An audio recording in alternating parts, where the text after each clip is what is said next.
have they kind of taken college football and, like Scott was saying earlier, kind of niced it up a little bit as far as physicality and things like that, the overprotection of quarterbacks, if you will? I mean, I watched some of this stuff on YouTube of the defenses you guys threw out there. And so the ways you would hit guys, it's like, good Lord, you get arrested for half of those things today. So how do modern teams work around the rules to really, especially modern Nebraska teams, to really get that physicality and be able to bring the boom on Saturdays when it seems like they're doing everything they can to protect these guys? Jared, hold on. Wasn't that you and Troy Dumas that hit the Wyoming quarterback? Would about snapped his spine in half? Yes. Yes. Yep. I don't know how that guy walked away from that. And we played very hard. I think one of the big things is we wanted to make sure that, the team that we played woke up on Sunday and woke up on Monday and still remembered that they played us, because of the physicality. And I don't think the teams, the teams have got more rules now, but I don't think that should be, binding their hands in regards to just going out and being nasty. But we had coaches like Charlie McBride that taught us, that you're fighting in a phone booth. You go out and you get nasty. This is a violent game. And if you don't enjoy that, then you shouldn't be doing it. I tell kids that all the time when they're, making the decision to even start playing football, or they're in their midst of, high school, whatever. If you don't enjoy that part of it, hey, don't do it, because it's not worth it. I mean, if you enjoy it and you're a knucklehead like us, then get after it. There you go. And a related question. This is one of, and I'm pretty sure Honky's the one asking this, because he's the one that's kind of goes down this road all the time. Pull the green practice jerseys off the quarterbacks. What do you guys think on that? I think Rob Travis is dead right. You got to get those bruises.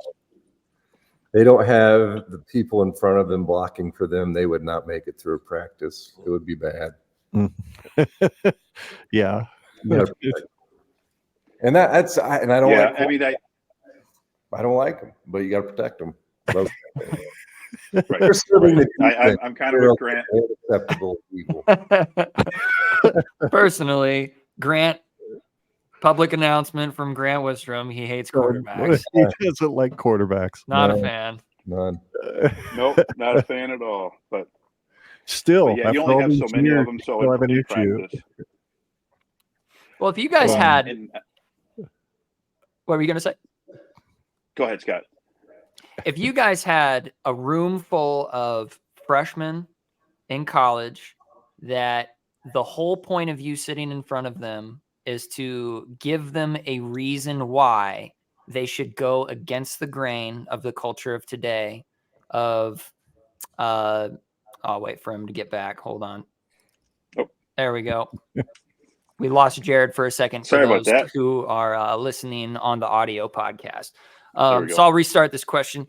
So if you had 1 minute to sit in front of college freshmen who are of this culture of today, and you only had 1 minute to convince them of a reason why to go against the culture today and work hard and put in the work and really, really take everything that you do to such a high degree of professionalism, how would you speak to them? Like, what would you say to them exactly to convince them that just because something was done a certain way 30 years ago doesn't make it obsolete? Go ahead, Grant, if you feel it.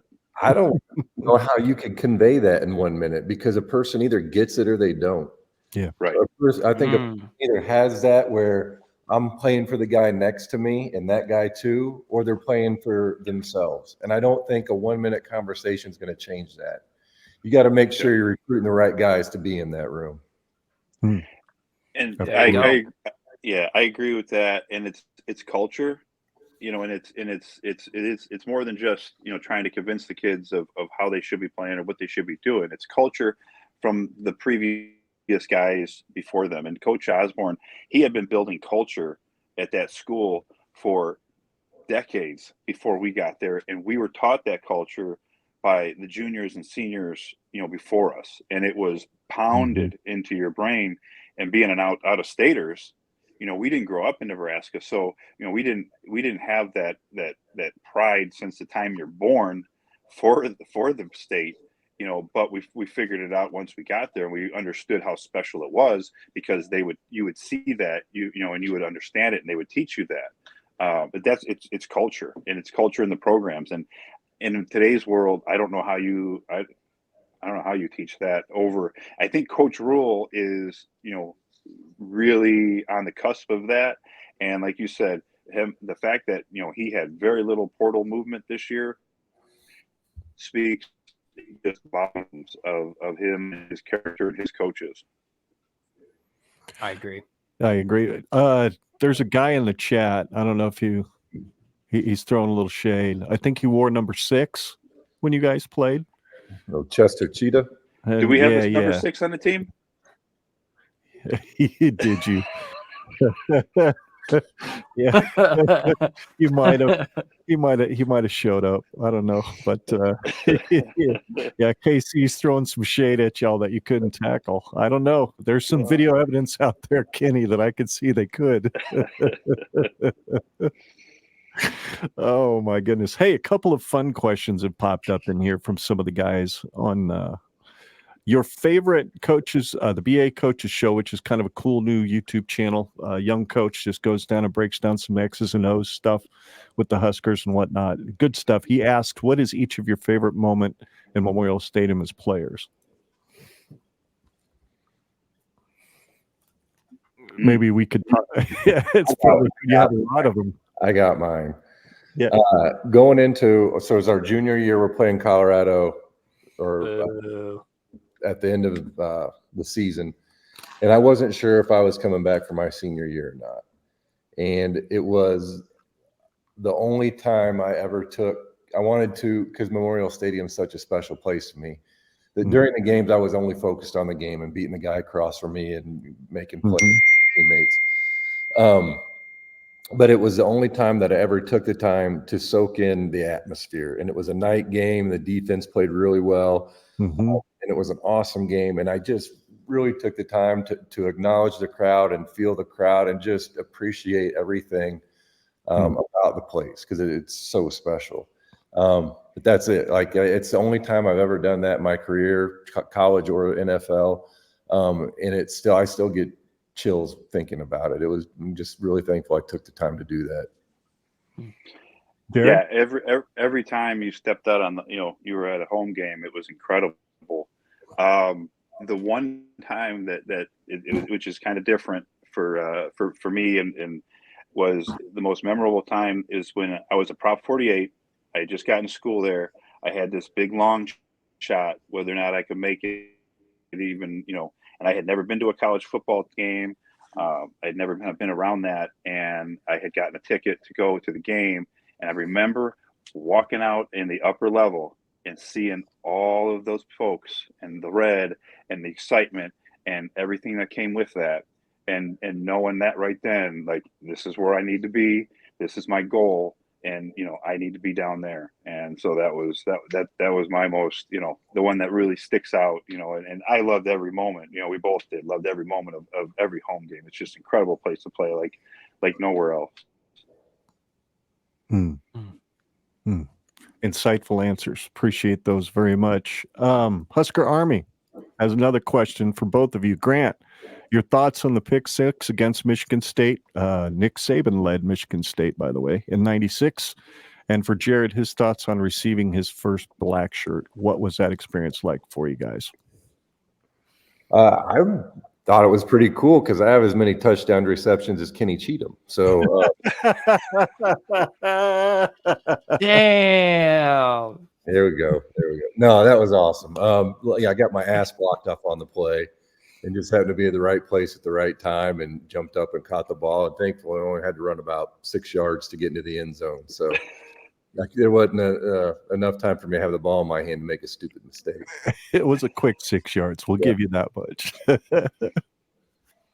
How about you, Jared? What was that moment of getting your first black shirt?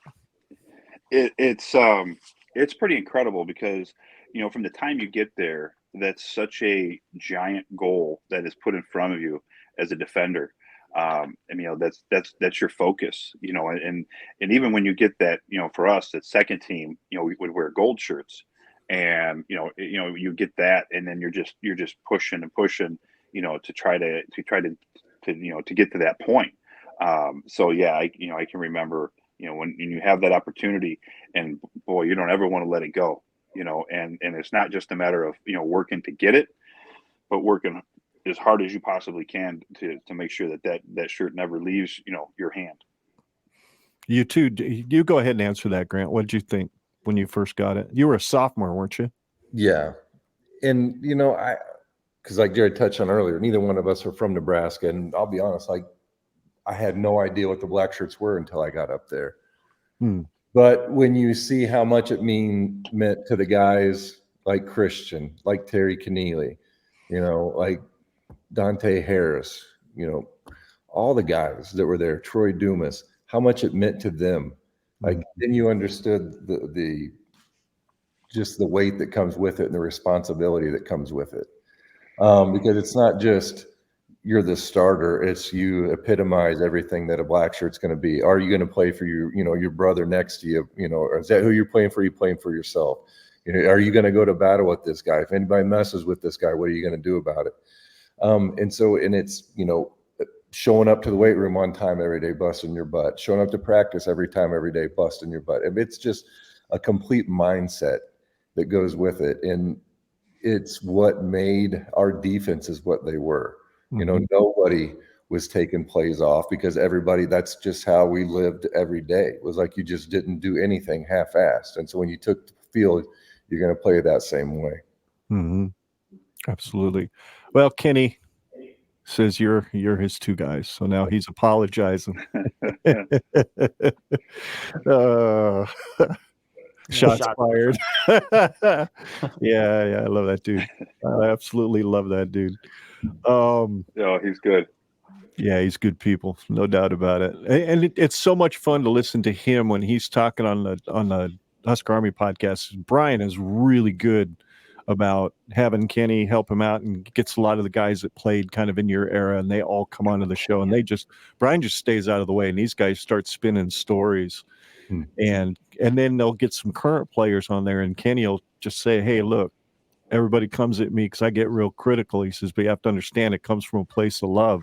It comes from a place of wanting to see that end get back to where that end used to be, because it's our spot. That's where we're supposed to be. We're supposed to be competing for national championships every year. We're not supposed to be diddling around talking about the best 3-9 team in history in 2021.